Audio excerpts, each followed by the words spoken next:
Airborne divisions were considered the most combat-ready, and they were usually included in the offensive groupings of troops, although of course there was little left of the former paratroopers, who were really better trained than the infantry troops, especially in the regiments, except, perhaps, in our artillery regiment. We are moving towards Kirovograd. Our battery, as well as other gun batteries of the regiment, were transferred to horse traction. Of course, there is a lot of mess with horses. They have to be regularly fed, forged, treated, cleaned, etc. But on the other hand, on the battlefield they are more maneuverable than cars. Try to take the gun out on a vehicle at direct aim when the enemy is a few hundred meters away. The enemy will certainly detect you and shoot you while you are getting ready to fire. In addition, in the conditions of Ukraine, where there are very few paved roads, off-roading was commonplace. In such conditions it was often simply impossible to move across the field, following the infantry, if vehicles, even such as American Studebakers, which we had before, were used as traction. So we decided to transfer cannon batteries to horse traction, and howitzer batteries, where the gun is much heavier than the cannon, were left on mechanical traction.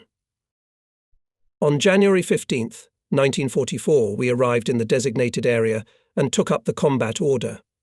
It was thawing, sometimes raining in the afternoon. Thick fog had been hanging for several days. From our observation point in 5 meters nothing can be seen. It is almost impossible to conduct reconnaissance of the enemy. We are operating in the area of Krasnosilki village, but it is not visible in the fog. The beginning of the offensive is scheduled for January 25th. On the morning of the 25th, the fog became even thicker. How to shoot at targets in such a situation?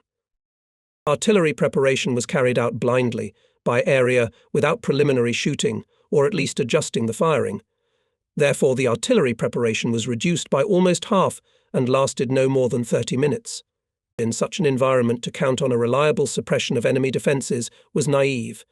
The command decided in these conditions to start attacking the enemy positions with penalty battalions. These battalions were manned by those convicted by military tribunals for war crimes. The sentences were replaced by them with a penalty battalion. If the convicted person showed himself in battle by brave actions and was presented for a reward, then instead of a reward he was reduced the measure of punishment or cancelled it altogether. A penalized man was also considered to have redeemed himself if he was wounded on the battlefield. These battalions also included demoted officers who acted as ordinary riflemen. The penalties went forward and disappeared in the fog. Machine gun and rifle shots are heard ahead, muffled by the fog. We are following the penalized men. We have to support their attack with fire, and where to fire artillery if we cannot see the target, so on their own can be hit. The Germans obviously did not expect an attack. Besides, the fog did not allow to see the attackers, as well as the attackers cannot see the object of attack. Apparently, in this case, the effect of surprise and fog played a decisive role. In any case, the enemy's defence, or rather its leading edge, was broken through. The attack had the character of a game of cat and mouse. Here, success depended on who could see and fire faster. With their scouts and communicators, I followed the infantry. The enemy fiercely resists. We run on a clear field, covered with a shallow layer of snow. From the left flank of the German machine gun pinned us to the ground. The fog has already begun to clear and visibility has increased to 200 to 300 meters. We are lying on the wet ground mixed with snow, not a pleasant pleasure. I gave the command short runs to get out of the shelling zone faster. Ahead in the liquid fog we can see the outskirts of the village. Our paratroopers are already fighting for them. Throw for 25 to 30 meters, and with a run-up I fall on the ground, in a shallow tank track, obviously German, as we did not see our tanks. During this time the enemy did not have time to make an aiming turn. But still it is unpleasant to feel yourself on the fly. Bullets click closer and farther away, showering mud and snow. Soon we are already at the nearest house in the vegetable garden behind the fence. Here also lies a chain of our infantry, which is fighting for the village. The fog began to thicken again, and soon everything seemed to sink in milk. In 2 steps nothing can be seen. The infantry advances from house to house. Then in one place or another, there is a fierce firefight. Obviously our soldiers, as they say, nose to nose with the Germans. We try to keep up with the infantry. The difficulty is that we are simultaneously pulling a field cable behind us to communicate with the firing position of the battery. The fog makes it very difficult for our infantry, and we can't do any aiming fire with our guns at all. There were many tragic cases in the fog. One of the battery commanders of our regiment by car together with the control platoon came in the fog right to the firing position of the enemy battery. The enemy managed to pelt the car with grenades, and almost everyone died before they could open fire. We moved together with the infantry along the azimuth. At times there are clashes with the retreating enemy. In the afternoon the fog cleared a little. We are approaching the village Ositnyazhka. It is a rather large settlement, spread out in a gully where a small river flows. In the centre of the village, on an elevated place, stands a tall church. The village has already been bombed by our aviation, and now the enemy is bombing. Approaching the village, we go down a rather steep slope. Here have already passed the tanks of the 5th Tank Army, which was recently put into battle, and went forward with the task of the fastest encirclement of the German grouping. We pass by a tank, turned upside-down tracks. From the hatch hangs a dead tanker.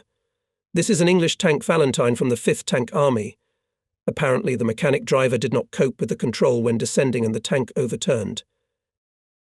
Did not pass 200 meters, as in the sky appeared German planes, which turn around and go in for bombing, it seems, on the place where we are. There is a small ravine not far ahead, and we run to it as fast as we can to get away from the enemy planes.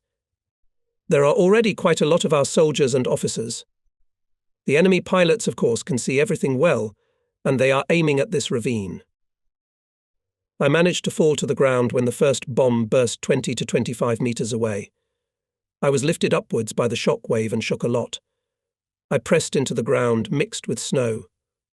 Other bombs are bursting nearby, shrapnel whistling, hot, tight air of explosions, earth with snow, someone wounded screaming, everything mixed up in a wild dance of death.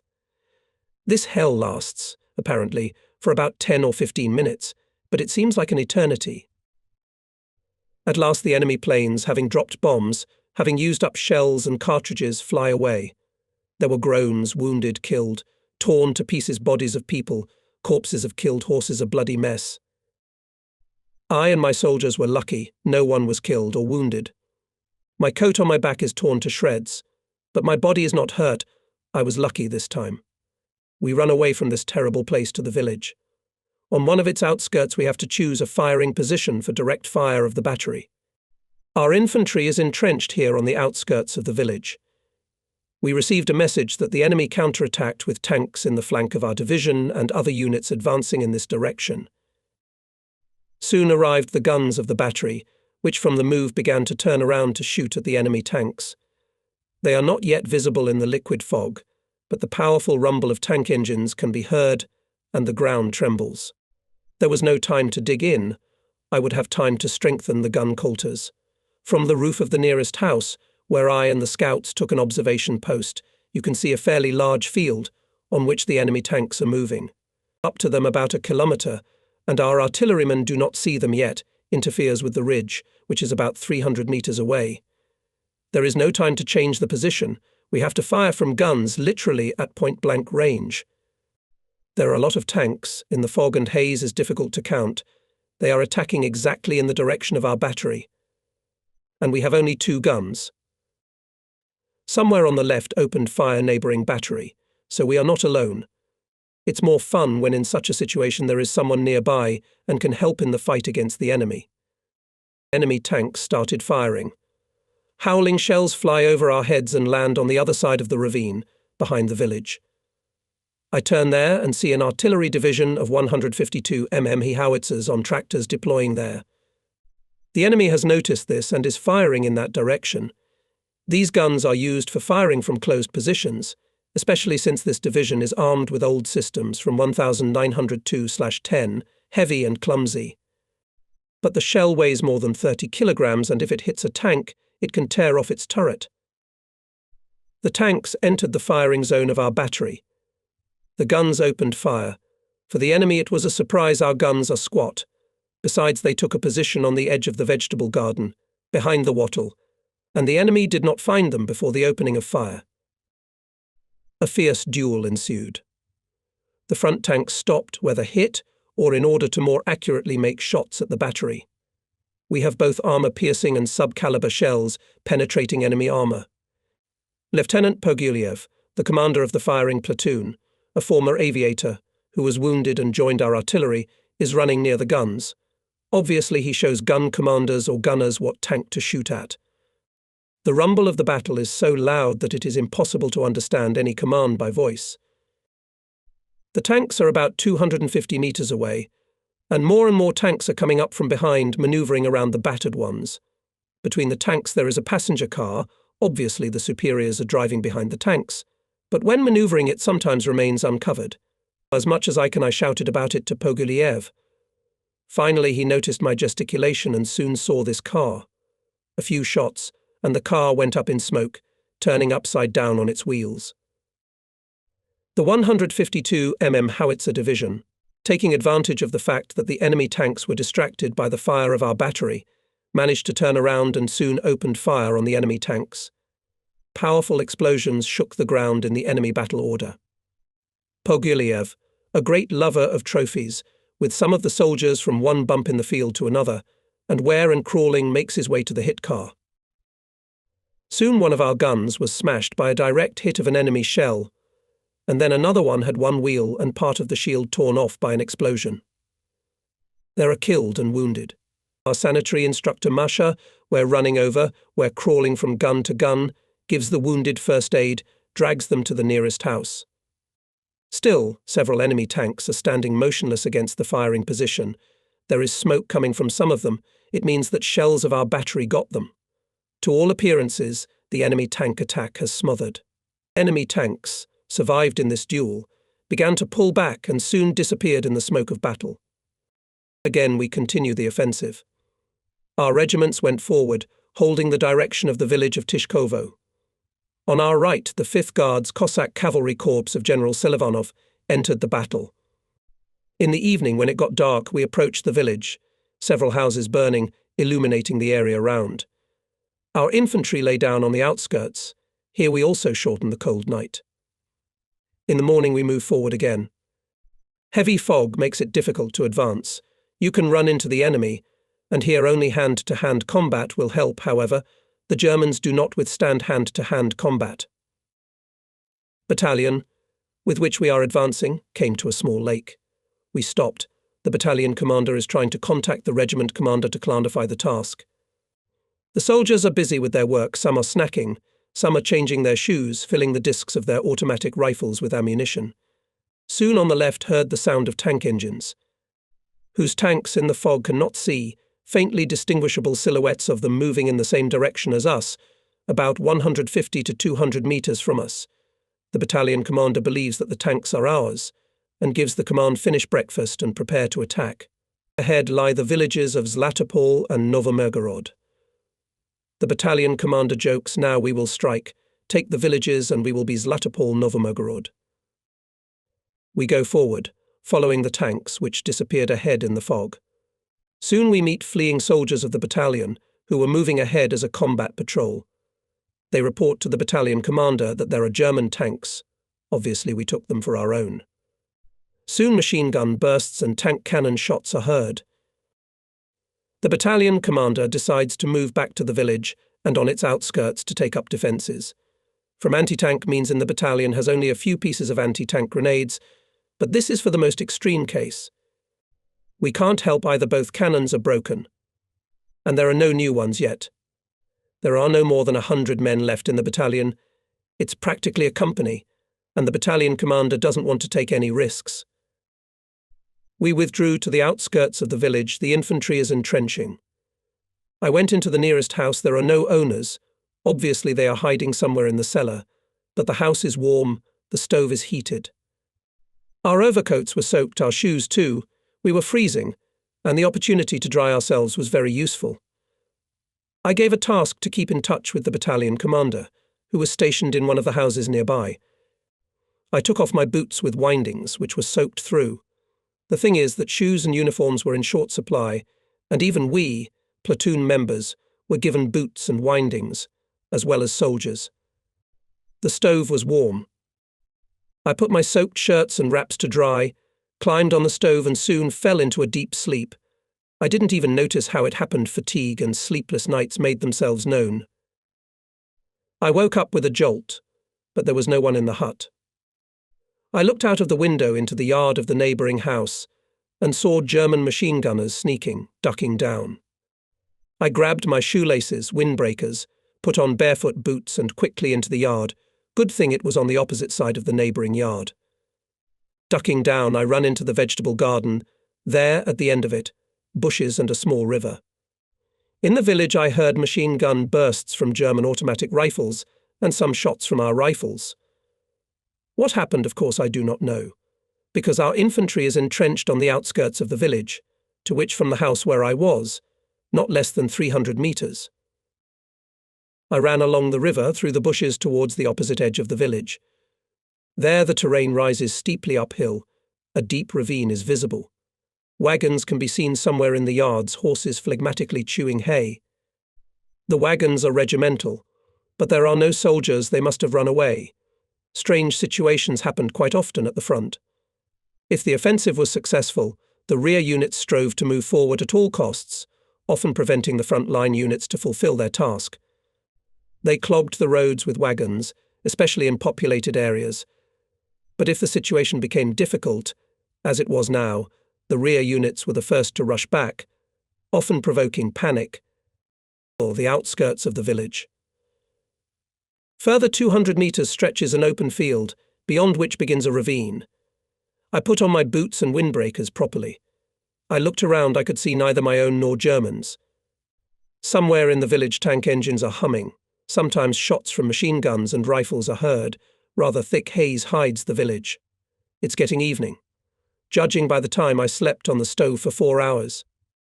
For the first time in 2 years of the war, one slept on a warm stove. I go down into the ravine. There's not a soul there. What's the matter and where are our men? I went further. Soon the ravine makes a steep bend.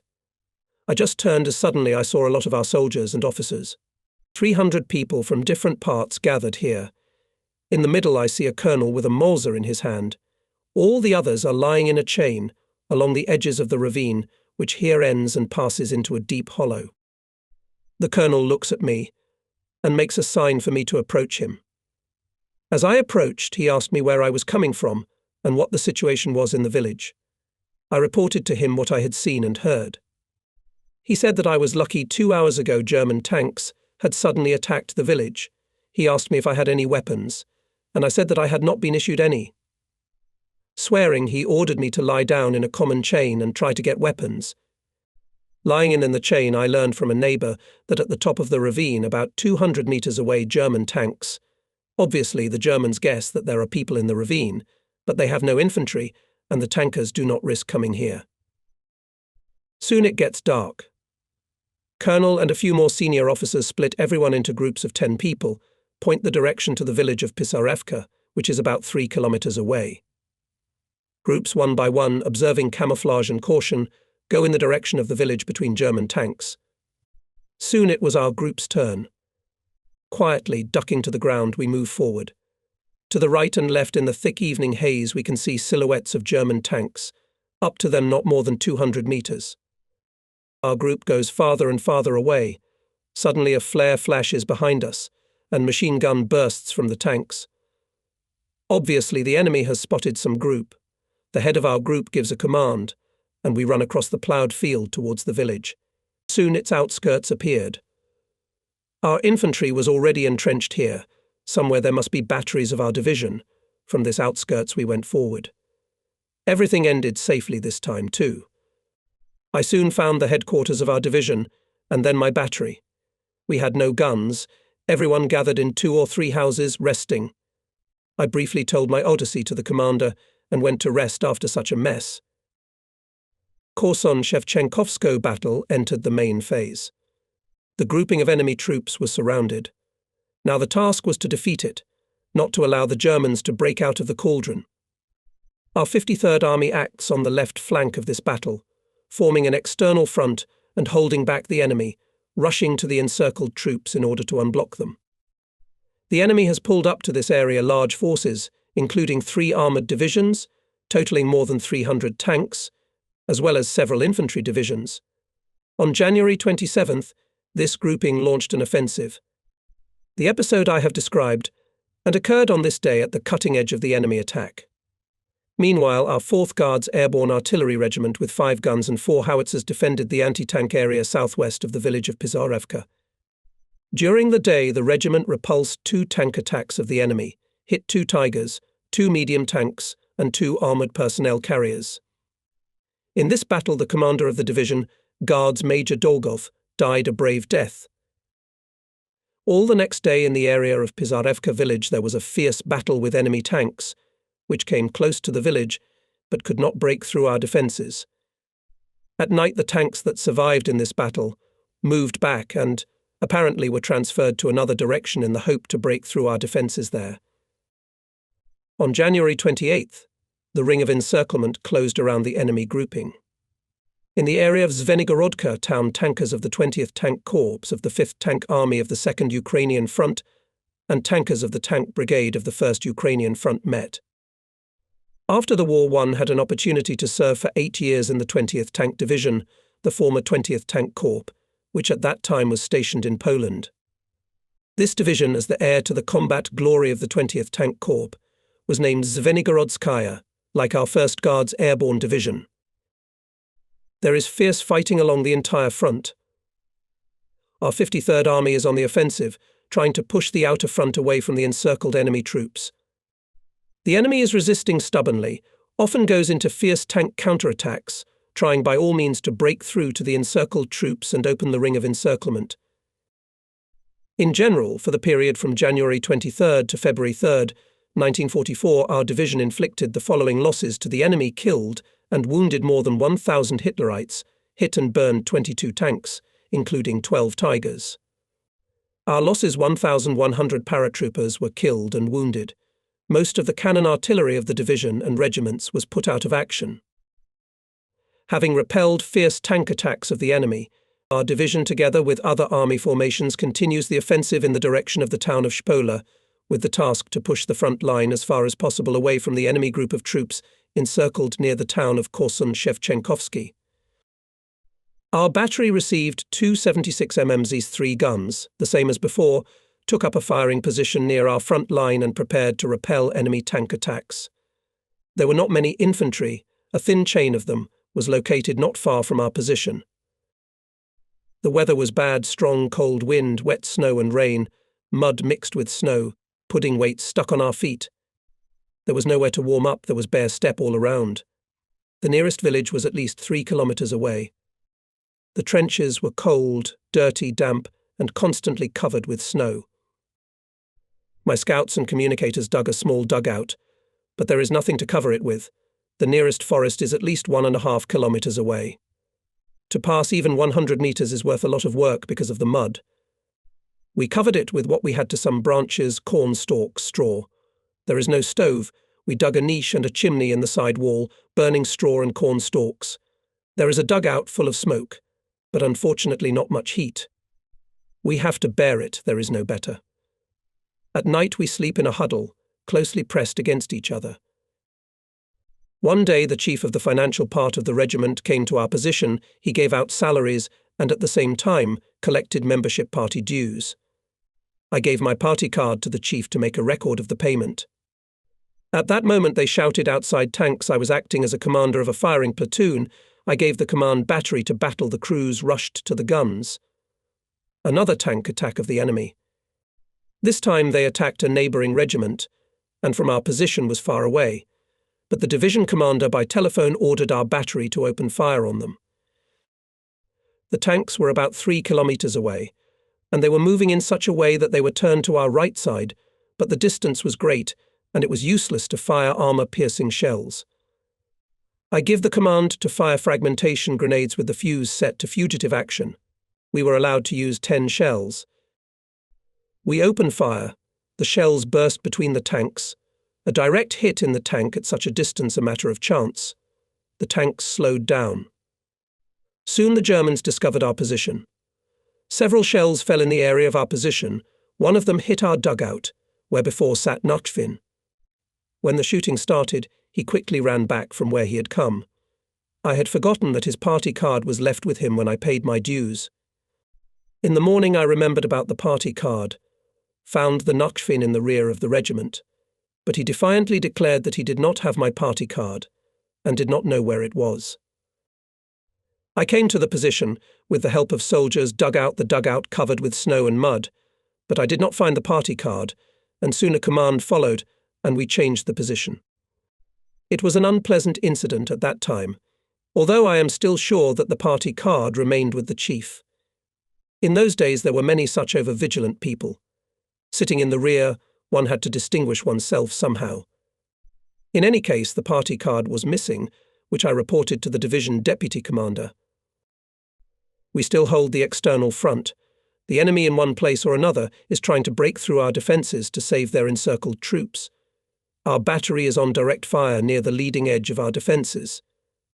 I am relieved of my duties as firing platoon commander, and with my scouts and liaison officers occupy an observation post at the edge of the cemetery, in the cemetery ditch. Dug there trench cells, set up observation devices, scouts take turns on duty, observing the enemy. Here also dug a small dug-in, covered it with half-rotten cemetery crosses, rods and straw. A large straw pile was nearby. The weather was still bad, wet snow and rain during the day, and freezing at night. By night so many people crowded into the dugout that we could lie only sideways, pressed tightly against each other, but it was warmer. We slept, of course, clothed with a gas mask under our heads, with an automatic rifle or a carbine, whoever was armed with what. The weather had completely deteriorated, strong wind with snow, a real blizzard with howling. Not far from the dugout there was a telegraph pole with wires, the wind rumbled in the wires, bullets whistled and mines burst, the usual front music. Now and then in one place and then in another place there is fierce firing from machine guns, rifles, guns and mortars. It is the enemy under the cover of night and blizzard, trying to break out of the encirclement. Having run into our positions and having received a repulse, he leaves and tries to break through in another place. Our direction is quiet so far. We are napping in a dugout. Suddenly, through the howling wind in the wires there is an unfamiliar melody of a song, and a muffled voice of Mark Burns singing the song Dark Night. It was our radio operator who happened to catch the Moscow wave. The lyrics of the song, which I give here, coincided so much with what was around us at that moment that it seemed to us that the singer was here somewhere near us, that he was singing about us. As we listened to the song, we excitedly exchanged the impression that it accurately reflected what was happening around us. For a long time, the singer's voice and individual phrases that we had memorized sounded in our ears. This song was forever etched in my memory. And it didn't matter that I was unmarried and didn't have, of course, a crib with a baby somewhere. Dark Night. Lyrics by V. Agatov. Music by N. Bogoslovsky. Dark night, only bullets whistle across the steppe. Only the wind rumbles in the wires, the stars twinkle dimly. On a dark night, my love, I know you're awake. And by your crib you secretly wipe away a tear. How I love the depth of your tender eyes. How I want to press my lips to them. The dark night separates us, my love, and a troubled black steppe lies between us. I have faith in you, my dear friend. This faith has kept me from a bullet in the dark night. I'm happy, I'm calm in the battle of death. I know you'll meet me with love, no matter what happens to me. Death is not scary. We've met it many times in the steppe, and now it's circling over me. You're waiting for me and you're not sleeping at the crib. That's why I know nothing will happen to me. The song fell silent, and for a long time we marvelled at the talent of the poet who had guessed exactly what was happening to us, at the talent of the composer and the singer who had created heartfelt, warm music. Gradually the raptures subsided, the night was taking its toll, and we fell asleep again. I woke up, unable to breathe, short of air. It turned out that we were completely snowed in our den in the cemetery. We shoveled a hole in the snow and it became easier. I assigned duty and turned to periodically break through the hole. Suddenly, in the middle of the night, the ceiling of our dugout crackled, and we heard the squeak of the wheels of a brigade. We amicably raised our legs up, pressing them against the ceiling. At the same time, a friendly, strong soldier's mat reacted to this event. Obviously, someone had come at night to get straw. It was dangerous to appear here during the day because of the rifle and machine gun fire. Soon there was an explosion, horse stomping, and everything went quiet.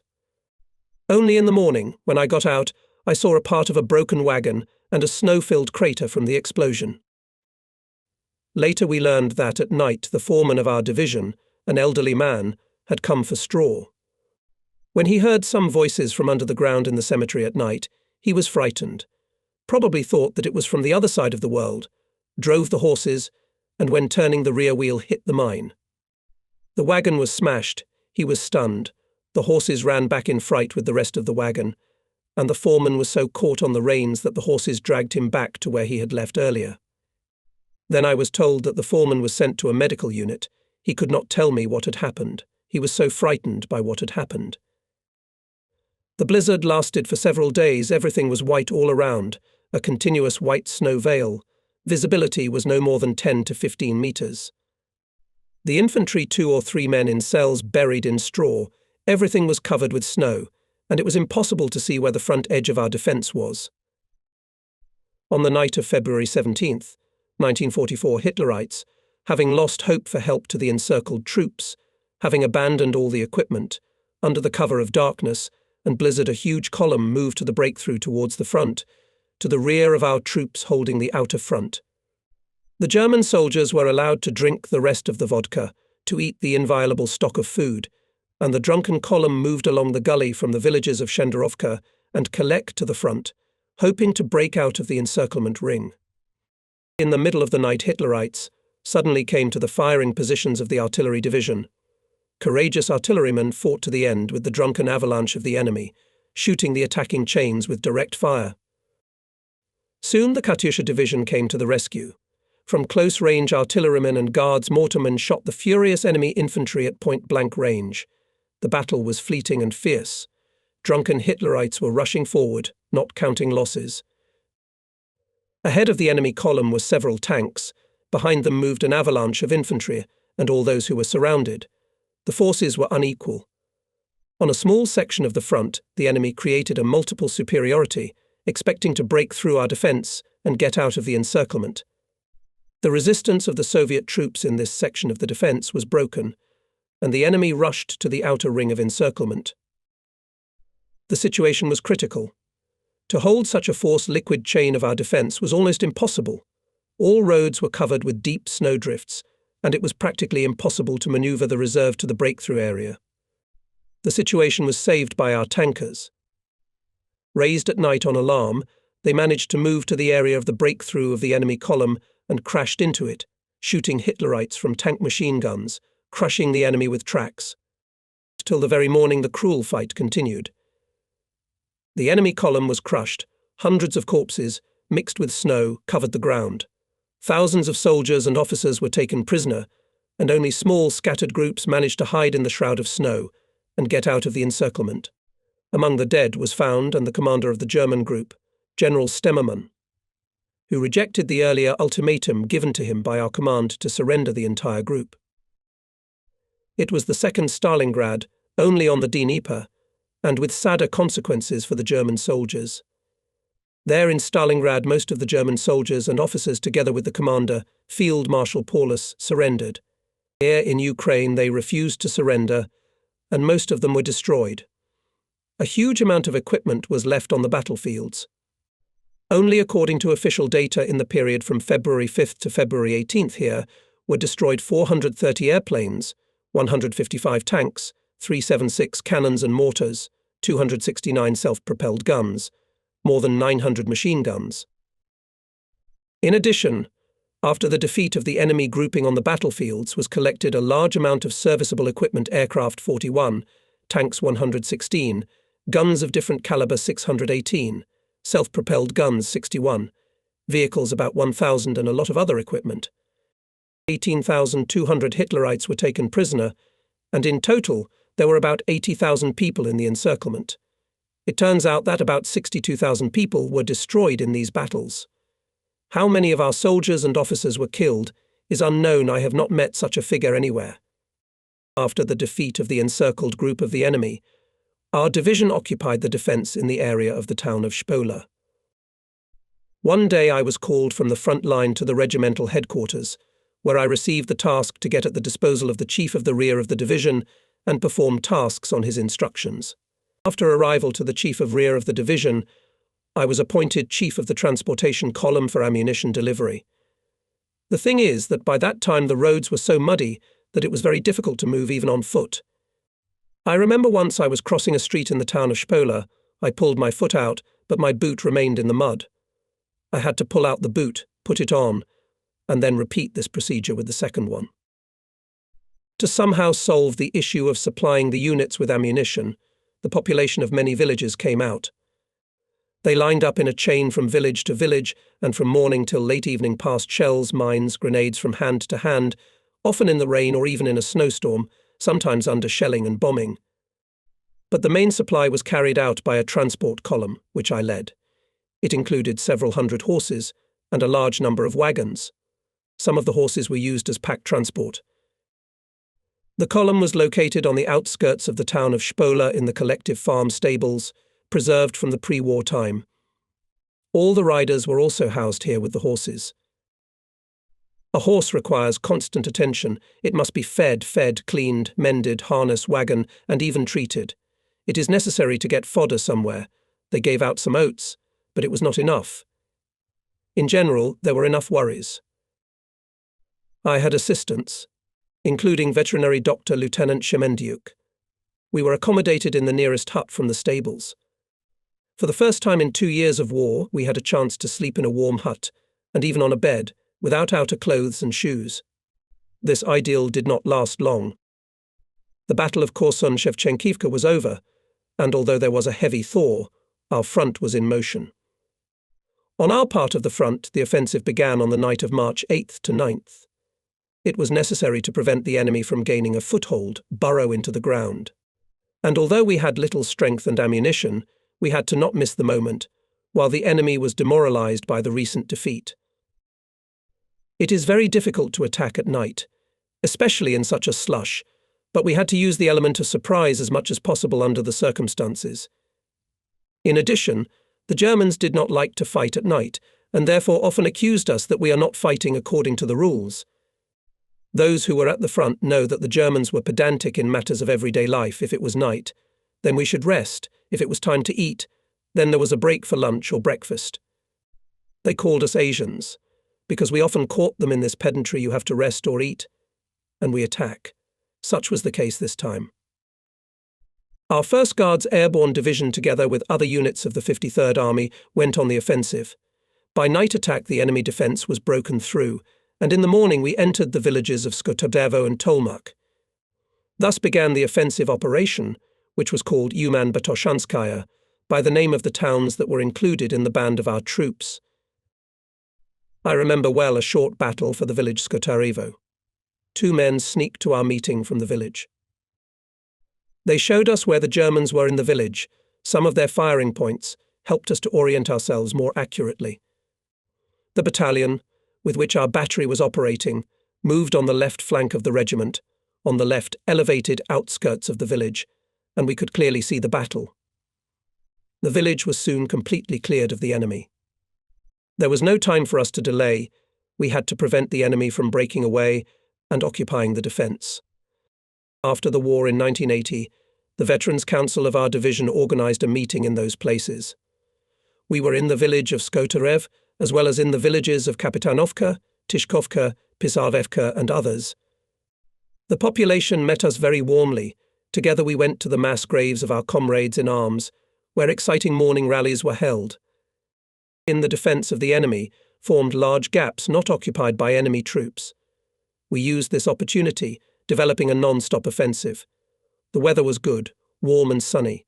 For 2 weeks we advanced 120 kilometres. One day we approached a village. It was located down along a small river. The column of our battery began to descend to the village on a slope. Suddenly one of the scouts shouted, "There are German tanks in the village." I looked carefully through binoculars. Indeed, a German tank is moving through the village, and our soldiers who entered the village are scattering from it. I quickly give the command battery to battle. The guns are deployed for direct fire. Gun commanders give commands to fire. Suddenly we see several soldiers running from the village in our direction and desperately waving their hands. It is dangerous to shoot, you can hurt your own. In addition, the enemy tank does not take any action against our battery, although it stands in the open and is clearly visible from the village. Finally, the soldiers ran up and, out of breath, said that we should not shoot, because our soldiers were in the tank and they were riding on it. At first I didn't understand anything, and only later I learned that for some reason the Germans had abandoned a serviceable tank, even filled with fuel. Found skillful people who can control the tank, and our infantrymen decided to ride a little more, and this venture could end sadly. I give the command, "Stand down," and the battery, having withdrawn from the position, is moving forward again in a column. We pass the village, climb the opposite slope. It's getting dark. We have to make a halt for the night.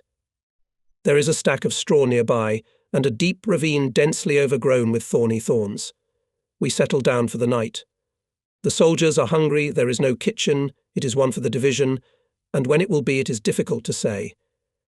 I call up the commander of the Reconnaissance section, give him money and send him to the village to buy something to eat. An hour and a second passes, and my scouts with the sergeant are still not there. It was getting quite dark when they appeared, accompanying a huge ox with metre-long horns. They found nothing else and took the ox lying in the street. We decided to shoot the ox and boil the meat in cauldrons. I gave a gun to Sotnikov, the commander of the reconnaissance department. The ox was placed on the edge of the ravine. The gun commander, a big Sergeant Dotsenko, holds the cattle by the horns, and Sotnikov aims at the ox in the forehead. A shot was fired, after which the ox swung its horns so much that Dotsenko flew into the ravine. The ox raised its tail and gave a jump from pain.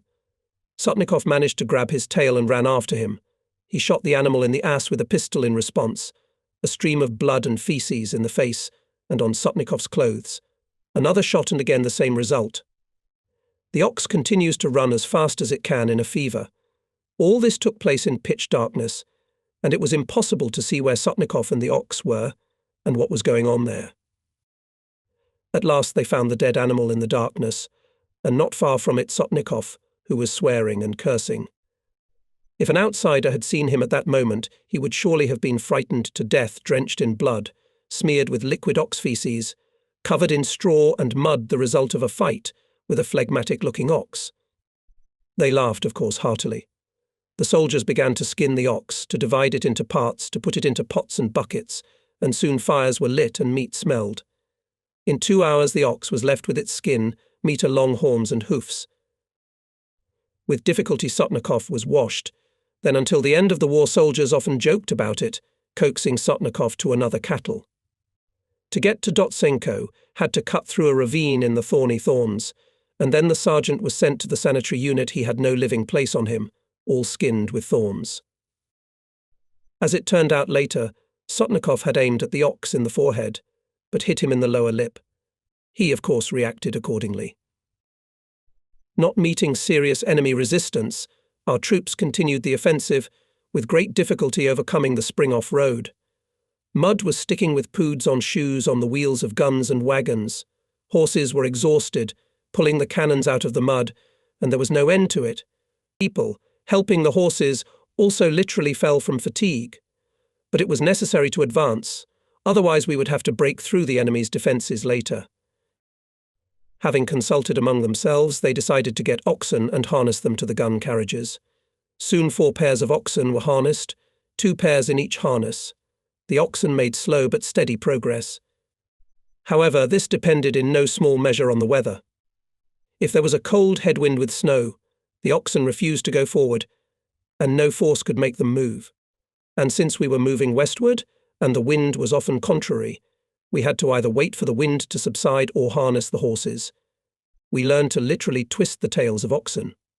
They are very stubborn, and if you do not find common ground with them, you will not get far. Sledders are all country people, and they mastered this science of oxen quite quickly. Our ox-drawn battery lagged behind the battalion it was supporting. We don't know where the other batteries and the division headquarters are. We are moving towards the town of Balta. One day after a tiring transition under cold spring drizzling rain through impenetrable mud, we entered a small Ukrainian village.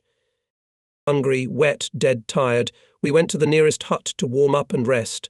My scout Kolya Kushenko from Kiev was not particularly shy and immediately asked the hostess for something to eat. The lady promptly replied, "There is nothing. All the Germans have taken it away." Kushenko, "Well, at least give me some water." The hostess again in a hurry, Nimtsi all took away. Kushenko, not thinking long, sets up a bussel in the middle of the house. This is an artillery device for reconnaissance and directing guns to the target when firing from closed positions. It is a large compass with a magnetic arrow, a limb with angelometer divisions, and an optical monocular from above. The device is mounted on a tripod. The hostess stands nearby and watches Kushenko. He has released the magnetic arrow, and it swaying from side to side, one end accidentally points to a cabinet near the wall. Kushenko says to the hostess Bakisha, "The arrow shows that there you have klib lard." The surprised woman replies Tartroki, pulls out a kilogram of lard and a loaf of bread from the cupboard. We didn't need to ask twice, we were hungry as wolves. Kushenko went to the bussel again, shook the arrow and said to the hostess, "Now we will see what you have." The hostess hurriedly replied, "That's it. That's it." She climbed into the cellar, took out pickled tomatoes, cucumbers, a pot of boiled potatoes from the stove, a jug of milk from the cupboard. We had a good snack. The hostess sits next to us at the table, propped her cheek with her hand, looking at us with pity. We, in fact, almost all of us were still boys. I had recently turned 20, Kushenko, probably no more than 18. He was picked up by our soldiers somewhere near the Dniester, so he stayed in the battery. The rest of the soldiers were also 19 to 20 years old. Then, when we had already finished everything on the table, the hostess concluded, "I can see why you're beating them. They don't have such equipment." We laughed, thanked the woman, and moved on to Balta. The offensive of our troops continued. Large gaps were formed in the enemy's defence, and our division rushed into one of them, going farther to the west through the enemy rear. The weather was disgusting, strong, cold headwind with rain and snow. Our oxen flatly refused to move forward. We barely reached some village. We decided to wait out the bad weather here. We went into one of the huts. The hospitable owners, a grandfather and an old woman, heated the stove well. We dried ourselves and rested a little. Grandfather turned out to be a jolly man. He must have longed for listeners, and continuously amused us with his simple stories from the times of the Civil War, during which he was left without a leg in battle, and various funny stories about the recent occupation. We listened, laughed, joked, and generally relaxed. In the evening, the local youth, mostly girls, began to come to our hut. They shyly huddled in a corner, as if they missed the parties, which were usually held in villages in peacetime. We were all young too, and soon found a common language. We began to sing Ukrainian songs, some music appeared. I think balalaika, dancing began. In general, it turned out to be a merry party. Soon the hut was full of people. Hearing the songs, many adults came here too. The fun continued until late at night. For the first time in the long months and years of the war, we rested our souls, had fun, and the villagers admitted the same. Far past midnight, the young people went home. And in the morning, the whole village came out to see us off. There were a lot of tears, especially among girls and women, and our hearts were clenched whether we will ever have such a fun, rest and sleep in a warm hut. Slowly we moved forward. The distance to the city of Balta, 35 kilometers, we overcame only on the third day. We are not only separated from our troops, but also in the absence of any information about the enemy and our troops. We could not hear the usual sounds of the proximity of the front artillery firing, aviation actions, etc. The battery commander, Captain Kulagin, ordered me and my scouts to move forward and reconnoitre the situation in the area of Balta, who was in the city, their own or the enemy. On horseback we went forward, and soon the outskirts of the city appeared ahead, cautiously approaching, camouflaged by bushes and hollows. Not far from the outskirts we stop and carefully with binoculars observe the nearby street and yards. They are of a typical village type. Nothing suspicious can be seen. Somewhere along the street people pass by. Everything is quiet. We go to the nearest hut. The owner of the house looks at us calmly, so there is no danger nearby. We ask around and learn that our units entered the city 5 or 6 days ago. I send a scout towards the battery. Soon our column on oxen appeared on the road. We chose a place in the houses nearest to the outskirts. One of the locals said that at the station, which is about 4 kilometers away, there were German echelons with food and property. The Germans had no time to take them away. I reported this to the battery commander, and he immediately sent one of the platoon commanders, Lieutenant Poguliev, with wagons to the station. We have no food for either men or horses. Once in a while we manage to get straw, though it is not fodder for horses. The battery is located in the outskirts of the houses. To the city goes a wide straight street, about 3 kilometers long. At the end of it 2-story brick houses are visible, there, obviously the center of the city. In about 3 hours the first 2 wagons from the station arrived, full of oats, which is very necessary for us. Our horses are already smelling it and neighing. The battery commander gives me the task to go to the city, find someone from the military administration, and find out the situation where our troops, and in particular, our 53rd Army. I asked the scouts to feed oats to my horse first of all. Soon I rode on horseback towards the center of the city. It was almost undestroyed, only some buildings burned. Near the center, near the bridge over a small river, a heavy German Tiger tank lies on its side in the water. Locals say that he was blocking the road to the bridge, and our troops pushed him into the water. Apparently the German tankers ran out of fuel. The tank has no visible damage. I find out where the military commandant is. It is necessary to drive 200 meters along the central street, which rises on a hill. I turn along this street, and as soon as I started to climb up, my horse stopped and does not want to go. Neither spurs nor whip helps. It stood up and did not move. I get off the saddle and try to drag the horse by the bridle, but nothing works. The horse stands like a halt. Tired, I leaned against a pole near a 2-story house. I can't see any inhabitants. Apparently there is some kind of dining room or restaurant on the 2nd floor, and on the ground floor there are some rooms like storerooms. Soon an elderly man, obviously Jewish, comes up and asks my permission to take some pickled tomatoes from the pantry. I answered him that I didn't know any tomatoes and had nothing to do with them. He quickly went through one of the doors and soon came out with tomatoes in a pot. Soon another came in with the same request. I didn't care about tomatoes. I had to do something about the horse, which continued to stand in the middle of the street unmoving. The street was deserted. No one rode on it, but I had to get to the commandant. One by one the locals frequented the storeroom. I stopped 2 men and asked them to help me move my horse out of the way. The men mounted her from behind, and I pulled her forward by the bridle. The horse took a step with a groan and stopped again. Someone advised to turn it back, under the hill. We turned the horse around, and it went up the hill. I got into the saddle and started to go downhill, expecting to turn into the nearest alley and there try to get to the commandant's office again. As soon as the road began to climb the hill, my horse started again and did not move. I couldn't leave it. They might take it away or it would leave on its own, but I had to go to the commandant. Soon I saw some boy, asked him to hold my horse by the bridle, and I went to the house where the commandant's office was located. There I quickly learned that we had gone to the left and were in the strip of the neighboring army. I had to go back to the battery to report the situation, but my horse still wouldn't move. I tried to ride back down. It went slowly. Without going out into the street, I followed the path behind the vegetable gardens towards the outskirts, where the battery was located. I had not gone 100 meters when the horse lay on the ground. I barely had time to jump off the saddle. I tried to pick it up, nothing worked, and there was no one around. I took off her saddle and bridle and decided to walk to the battery. I took the saddle on my shoulder and moved forward.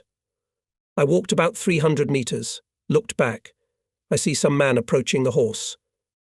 I went back. He asked me what had happened to the horse. I told him. It turned out that he was a veterinary paramedic, or rather he used to be. He put his ear to the belly of my Rocinant and asked what he had been fed. I told him that the horses were hungry, and here they brought oats, and they were fed. He explained that the horse was full of oats and might die, and suggested that I join him in rubbing its belly. We started massaging the horse's belly with our fists. She started moaning, raised her head and looked at us. What are we doing? We worked hard with our fists for about 15 to 20 minutes. Suddenly there is a deafening gunshot from the horse's anus. She herself jumped to her feet in fright. My old man says that all the trouble has gone out with the sound. Now the horse will live. Let it rest for 10 to 15 minutes, and then we can go. While we were talking, the horse came to his senses. I put a bridle and saddle on it, thanked the old man for his help, and slowly drove off. The nearest alleyway led to a wide street. The weather was quiet, warm and sunny. It was the middle of March, but it felt like spring, and there was almost no snow to be seen. People came out of the houses, mostly women and children, sitting on benches, basking in the sun. I had to make a good impression and run down the street, because there were no other riders except me. I have spurs on my boots, a sabre on the side, a cavalry saddle. My horse is going down the street quite briskly. When I spurred him on, he obviously didn't expect it, and farted loudly all along the street, shaking his legs. Nearby houses laughed at hearing such blatant music. I pulled my hat over my eyes and galloped forward. The oats were doing their job, and the horse rattled all along the street like a motorcycle, without a muffler. Up to the place where the battery was standing, the music did not stop. The horse was getting rid of the gases accumulated in its stomach, and the whole street was rolling with laughter. Battery witters joked on this occasion our lieutenant gave for the inhabitants of Balta the first concert after the liberation of the city. The next morning our battery moved forward to the city of Kotovsk. Somewhere there is our division. Kotovsk is 40 kilometers away. For 24 hours that we stayed in the town of Balta, the horses had rested and were fed with oats. We left the oxen and moved forward on horses. We reached Kotovsk the next morning. In the morning there was a small fog that hid most of the town. It was slushy. The ground was covered with muddy snow. The city was quiet. We could see wagons and soldiers of our division. We recognized them by their epaulettes with blue edging. Soon we found out that the division, acting on the enemy rear, suddenly broke into the city, and from the west, not from the east, as the Germans could assume. The battle was of a fleeting nature. The Germans had no time for defense, but to get away. Soon there were two powerful explosions, one after the other, shaking the whole city. The Germans blew up large ammunition depots, located near the railroad not far from the city. The town of Kotovsk was famous for the fact that here in the local mausoleum was buried in the legendary hero of the Civil War Kotovsky. Soon we caught up with our regiment. The division continued the offensive. Its combat route now lay towards the Dniester in the direction of the town of Dubasari. We moved forward along a wide gully, in the middle of which a small river flows to the Dniester. The enemy offers almost no resistance. Obviously, he is trying to get behind the Dniester, there to organize defense and stop the advance of our troops. We also realize it, and we strive to move forward faster to prevent the enemy from breaking away. Sometimes fierce clashes with enemy rearguards break out in one place or another. We pass the outskirts of the district centre Krasny-Okna. We move forward to Dubasari. Somewhere not far from Dubasari I met my friend, the chief of intelligence of our division, Borya Andrei, the shirt guy, a former street kid, a dashing paratrooper who passed, as they say, fire, water and copper pipes during the landing of the 4th Guards Airborne Corps in the rear of the enemy in January-July 1942.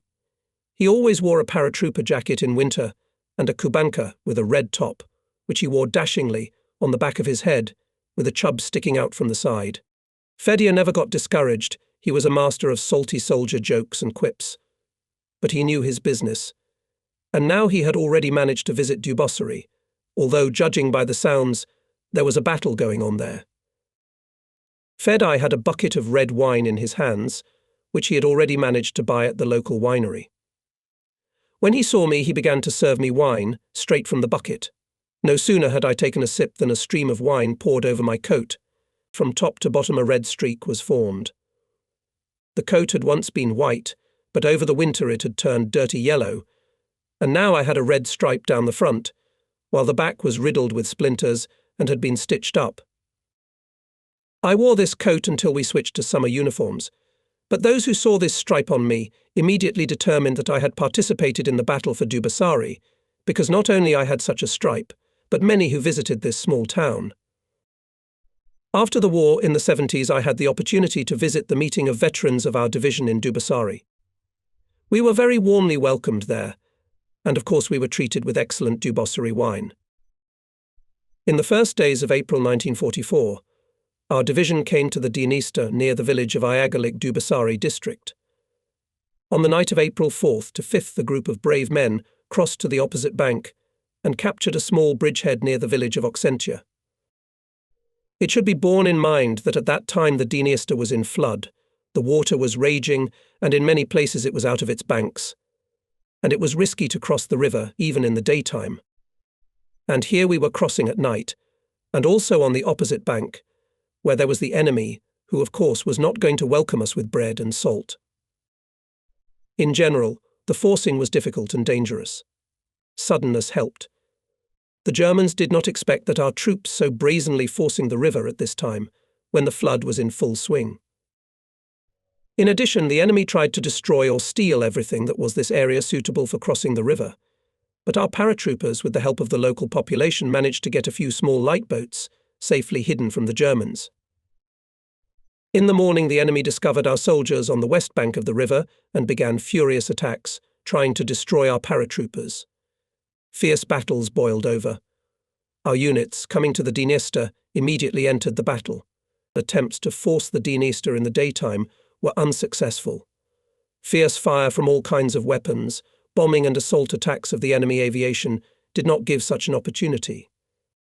Only at night it was possible to cross the river in small groups, and that with great difficulty and heavy losses. The bridgehead on the western bank of the river was constantly increasing.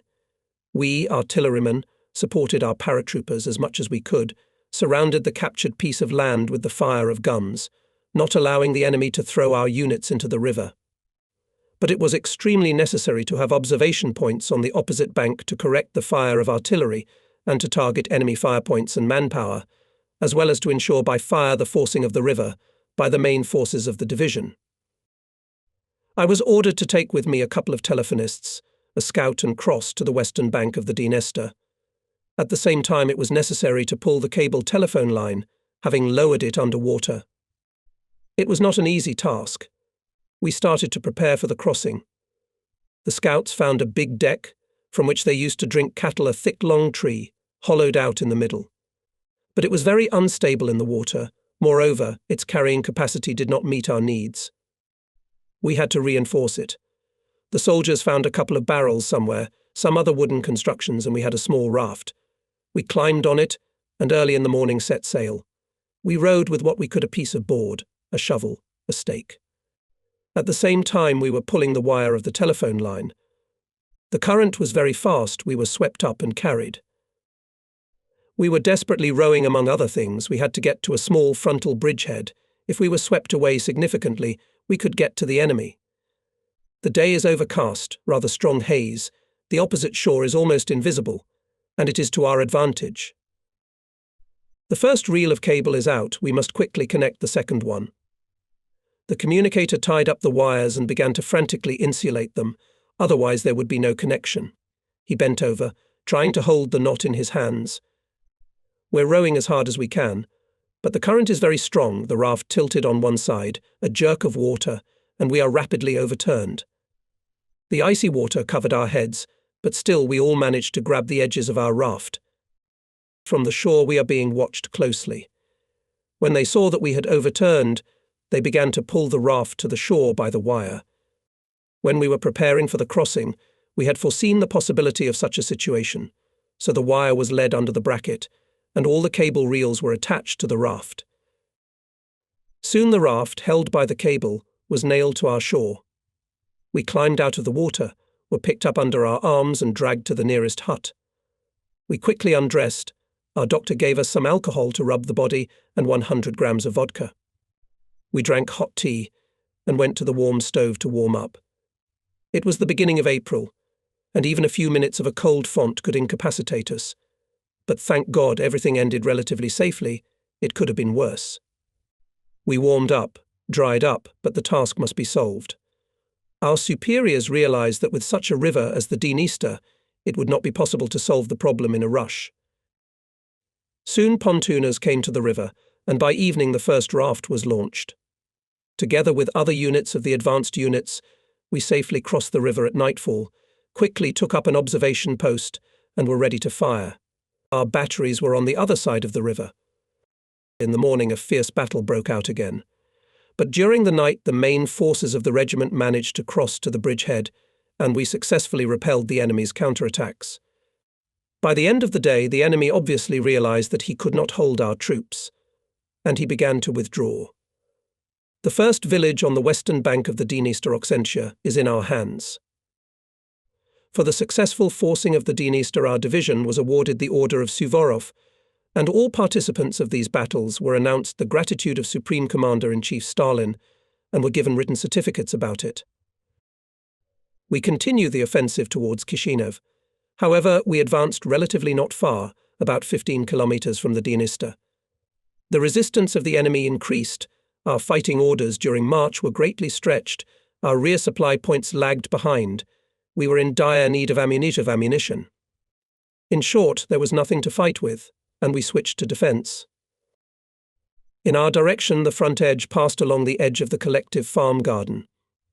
Ahead, about 3 kilometers away, on the bank of the small river Roit, a tributary of the Dniester, should be the Moldovan village of Trebuchin. But neither the village nor the river was visible. After the war, during the meeting of veterans of our division in the city of Dubasari, we went to the village of Trebuchin. Only here we realized why we could not see the village. It stood on the bank of a river, and next to it was a high rocky cliff that hid the village.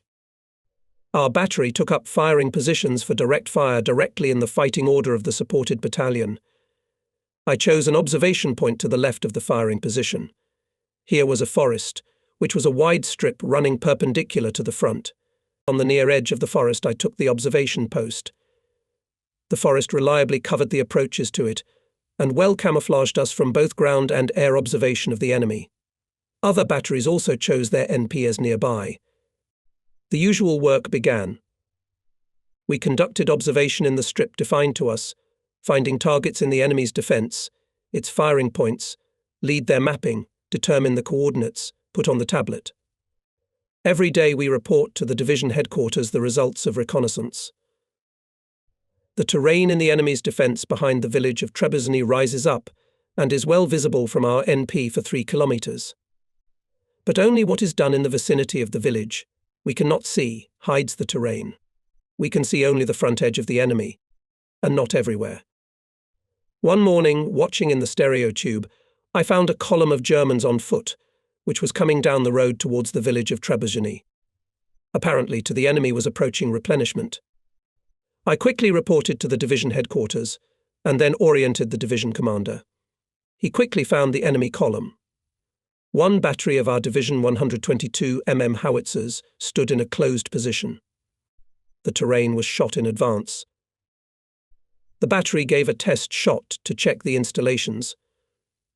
The burst occurred not far from the column, a correction was quickly introduced, and the battery opened a cursory fire on the column. The powerful 122mm shells destroyed the column in a matter of minutes. We saw well how in fear the Germans were rushing across the field and the nearest bushes, trying to hide from the shelling, but the shells found the target everywhere. The field and the road were strewn with corpses, and those who managed to survive scattered in different directions. The enemy learned a good lesson and no longer dared to move in the open, and I received a commendation from the division commander. The May 1st holiday came. At the front it was no different from the usual everyday life, except that our petty officer Bukov, himself a resident of Moldavia, brought a barrel of wine. Whoever wanted came up, scooped wine with a cauldron and drank it, as they say, for health. Besides, as usual, we were given 100 grams of vodka in the evening. A barrel of wine, which brought Bukov, stood at the edge of the garden under a tree. Borja Andreev, the division's chief of reconnaissance, drank as much wine as he could and spread a trench coat near the barrel and lay down to take a nap in the sun. At that time, the gun commander of our battery, Sergeant Dotsenko, and several men from the gun crews went to the kitchen to get breakfast for the firing platoons. The kitchen usually drove up the forest road and stopped in the woods, close to the observation posts. That's where the firefighters went. They approached the barrel, drank wine. Dotsenko saw that Andreev had a pistol out of his holster, a trophy parabellum. Dotsenko took it in his hands and accidentally pulled the trigger. A shot rang out, the bullet hit Borja Andreev in the back at chest level. Borja was taken unconscious to the hospital, where he died without regaining consciousness. I didn't see all this, I was told. How absurd. Almost 3 years he was at the front, participated in the brutal battles of 1941, parachuted into the rear of the enemy in 1942, fought 6 months behind enemy lines, and then all the time on the front line, and such a tragic accident took him out of life. I felt this loss hard. We were close friends, often in the same trench we spent our everyday life at the front. Often we slept here, in the trench, under one overcoat, under one other. I could not find a place. I hoped that he would survive, but then I learned that he died somewhere in the hospital in the city of Ribnica. The front conditions did not even allow us to see him off. He was a wonderful person. Even in the most difficult situation, he did not lose his head, never got discouraged, no matter how difficult it was. Having no relatives, Borja got acquainted with some girl in absentia by correspondence, and often told me how good she was. He had never even met her, but their correspondence was very warm. He dreamed of going to her after the war and marrying her. He regularly sent her his paycheck. She resented him, but he stubbornly sent monthly remittances. He was a wonderful man. I knew her address and had to tell her the sad news. The fact that he regained consciousness for a few minutes, he asked that Dotsenko not be prosecuted, saying that he did not think he was guilty. His request was subsequently granted, and the tribunal did not consider the case.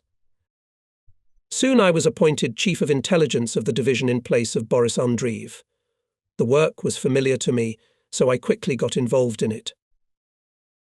Almost a month we stood in defence at this line. In June, the division was transferred to another area. The regiment that supported our division occupied the defence on the outskirts of the town of Orgiv, a small and very cosy town of district scale. The population from the town had been evacuated. Only a few men were left to watch for looting from the houses. The battalion with which our division was operating occupied the defence in a fruit orchard on the outskirts of the town, beyond the Roit River. From the city through the bridge the road went to Kishinev.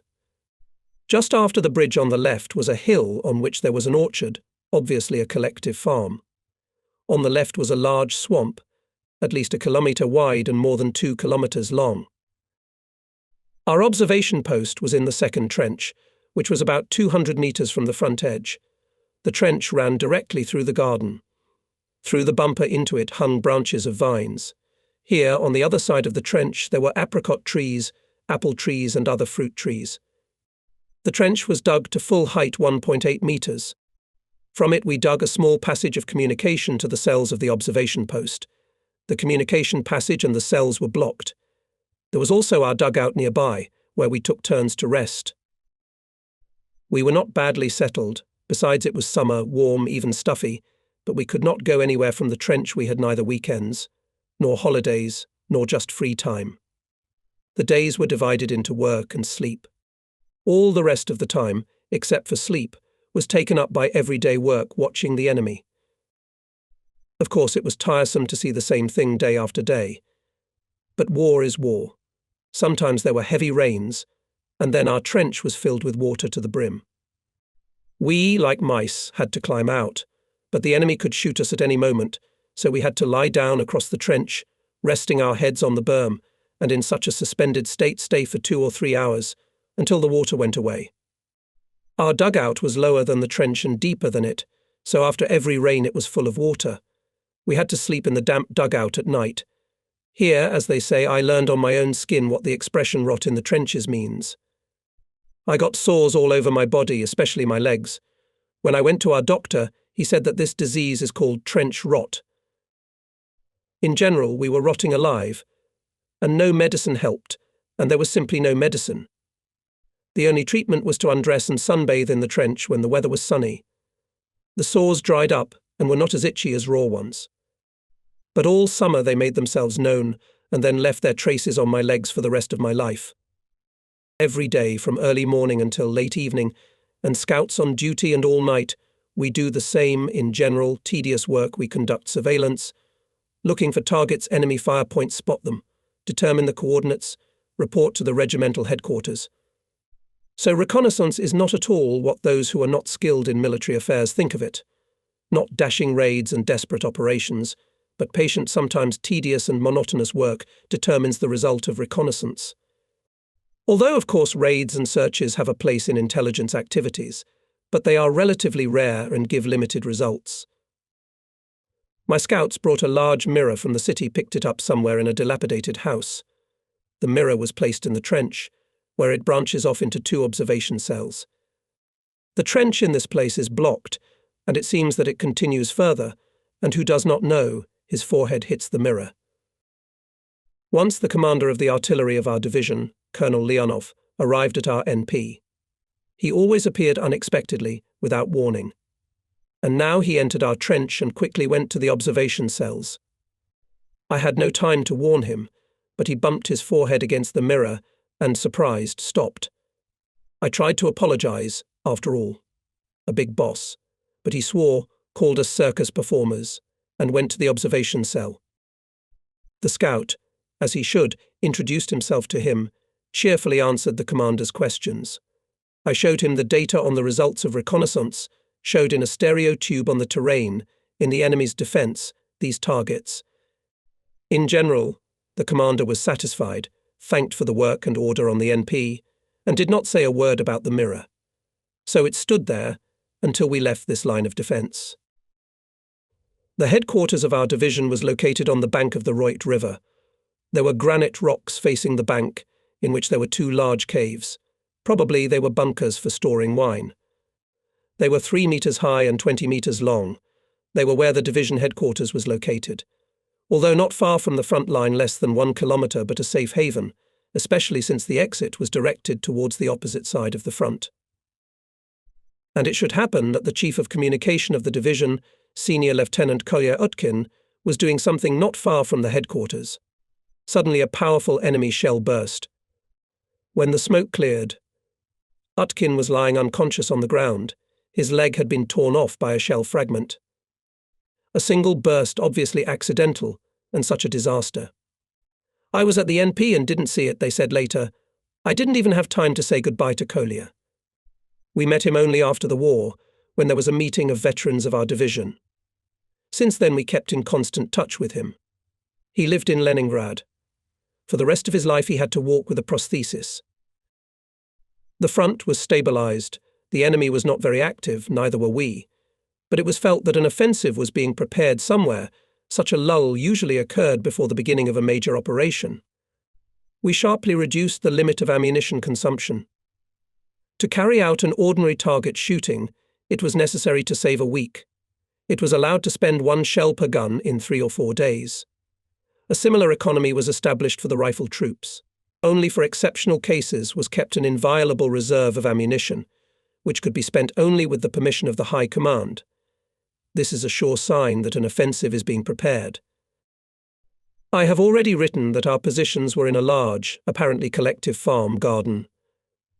Bunches of grapes were hanging directly into the trench, but they were still green and sour. But the apricots were ripe, and when the enemy was firing mortars or artillery, the ripe fruit fell directly into the trench, and we of course enjoyed them. For us Siberians, this fruit was a wonder, but it was dangerous to get out of the trench during the day. At night the scouts sometimes climbed collected crumbled apricots. That was how our everyday life went. Without weekends and holidays, war is war. At the beginning of August 1944, our division received a task to surrender the occupied defense line, secretly, at night to make a march on its own in the northern direction to another section of the front. The route was parallel to the front line of defence, at a distance of 15 to 20 kilometres from the front line. In this connection, strict camouflage measures were envisaged. It was forbidden to use lighting on the march, even smoking was allowed only in breaks and secretly. It was clear to us, former front-line soldiers, that an offensive was being prepared somewhere and our division, as always, would take part in it. We moved at a fast pace, with the maximum possible speed. With the onset of the day we hid in ravines, gullies, groves. The requirement of strict camouflage was strictly fulfilled. Soon it became known that we would take part in the offensive operation of the Second Ukrainian Front, which later received the name of Jassy-Kishinev. Within 10 days the division made a 150 10-kilometre march, crossed the Prut River bordering with Romania, and joined the 49th Rifle Corps of the 53rd Army. During the beginning of the offensive, and the breakthrough of the enemy's main line of defence, the division was in reserve of the front, and our 4th Guards Airborne Artillery Regiment took a direct part in the breakthrough of the enemy's defence. I remember well that, to participate in the artillery offensive here, was concentrated so much artillery that there was not enough space for firing positions of batteries.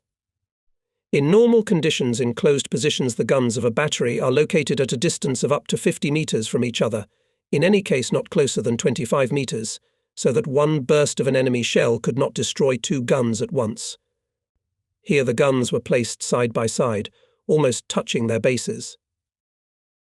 Long, multi-kilometre long rows of guns, followed by 122 mm howitzers in the same rows at a short distance. Next came rows of 152 mm howitzers, and behind them were positions of larger systems. In the trenches of the first position there was not enough space for the observation points of the batteries, so they had to be placed directly in the passages where there was at least the slightest possibility to see the enemy's defence. At dawn on August 20th, 1944, all trenches and passages were filled with infantry. Soon the artillery preparation began. The morning was sunny, not a cloud in the sky. Suddenly the dawn silence was broken by the roar of a volley of Katyusha rocket launchers. Since the battles of Stalingrad, the artillery preparation always began with a salvo of Katyushas. Their sound could not be confused with anything else, and it served as a kind of command to start artillery preparation, even if the battery's communication with their commanders' observation posts was broken. The deafening roar of hundreds of rocket launchers, thousands of guns literally shook the earth. It shook like an earthquake. The roar was so powerful that, standing in the trench, we could hardly say anything to each other. We had to literally shout directly into the ear. The rumble of gunshots merged with the rumble of thousands of ruptures in the location of enemy defences. In order not to go deaf, we had to plug our ears. The air was quickly filled with the powder fumes of gunshots and shell bursts, and soon clouds of dust, raised by them in the air, were added. The day turned from sunny and clear to gloomy in a few minutes. The sun could not be seen through the dust and smoke. It was difficult to breathe. Everything was drowned in the infernal rumble, smoke and dust. Observation was out of the question. Everything was hidden in a thick veil. The infernal rumble lasted more than 2 hours. Such was the duration of the artillery preparation of the attack. Here it is appropriate to briefly explain the concept of artillery offensive. This term was developed by our military scientists, entered the army lexicon since the Battle of Stalingrad. Its essence was that before the infantry and tanks began the offensive, artillery should suppress the enemy defence, destroy manpower and firepower, destroy defensive structures, disrupt the enemy's fire system and troop control system. These tasks were solved during the period of artillery preparation of the attack, an integral part of the artillery offensive. The duration of the artillery preparation depended on the nature of the enemy's defence, the availability of its artillery and ammunition. Its duration could be from a few minutes to several hours. In this case, it took more than 2 hours. All guns were firing at maximum rate in order to put the enemy defences out of action more quickly. During the period of artillery preparation, infantry and tanks, under cover of the fire of their artillery, moved to the attack line, as close as possible to the front edge of the enemy's defence. They then moved to the attack, and the artillery begins the second stage of the artillery offensive, the artillery support of the attack, usually conducted by the method of a firing rampart. The firing ramparts are assigned at a distance of 200 to 250 meters from each other, depending on the nature of the enemy's defense. As the infantry and tanks approach the next berm, the artillery concentrates its efforts on the next berm and fires on it, as long as it takes its troops to cover the distance from one berm to the other. A solid wall of bursting shells moves ahead of his troops from ridge to ridge, usually to the depth of the first position of the enemy's main line of defense. During World War II, this was approximately 1-1.5 kilometers. Then begins the third stage of the artillery offensive, the artillery support of the infantry and tanks offensive in the depth of the enemy defenses, which was carried out to the full depth of the offensive operation. During the period of artillery preparation, usually, and aviation struck the enemy's defenses. The artillery offensive required a large amount of artillery and ammunition. They were attracted from other parts of the front, where during this period the offensive was not conducted. In addition, the Red Army had artillery of the Supreme Command. There were artillery divisions and even artillery corps. If the offensive operation was large in terms of forces involved, scope and objectives, then the artillery offensive was usually conducted. It was prepared in advance. It was necessary to bring a huge amount of ammunition, dozens or even hundreds of echelons, to pull together artillery from many areas of different fronts. During the period of the Jassy-Kishinev operation, the artillery offensive was carried out in the classical variant, that is, as mentioned above. The density of our artillery fire and the duration of the artillery preparation was such that when the smoke and dust cleared a little and our infantry and tanks went forward, the terrain ahead was black and scorched. Everything that could burn had burned or was still burning. When we moved forward, the terrain was black for a depth of about 10 kilometers. The enemy's defences had been virtually destroyed. Enemy trenches dug at full height had turned into shallow ditches, no more than knee-deep. The dugouts were destroyed. Sometimes there were miraculously surviving dugouts, but the enemy soldiers in them were dead, although there were no signs of wounds. Death came from high air pressure after shell bursts and suffocation. Our infantry, meeting no resistance, quickly moved forward. Here, in the fighting order of the forward battalions, were also we platoon commanders of battery control and I with scouts. Attack, always the most tense moment in the offensive. Do not lie down, infantry. Break through the front edge of the enemy's defense. Not stuck at the first position, consider that the offensive has succeeded. Here a very important role is played by the commanders of battery control platoons. They are advancing together with the first chain of infantry, which should come as close as possible to the bursting shells of their batteries, in any case, up to 100 meters from them. Platoon commanders, through their battery commanders, who are still at the NP, signal the transfer of fire to the next line, and the infantry attack the enemy trench without delay, before he has time to get out of the dugouts and start firing on the advancing troops.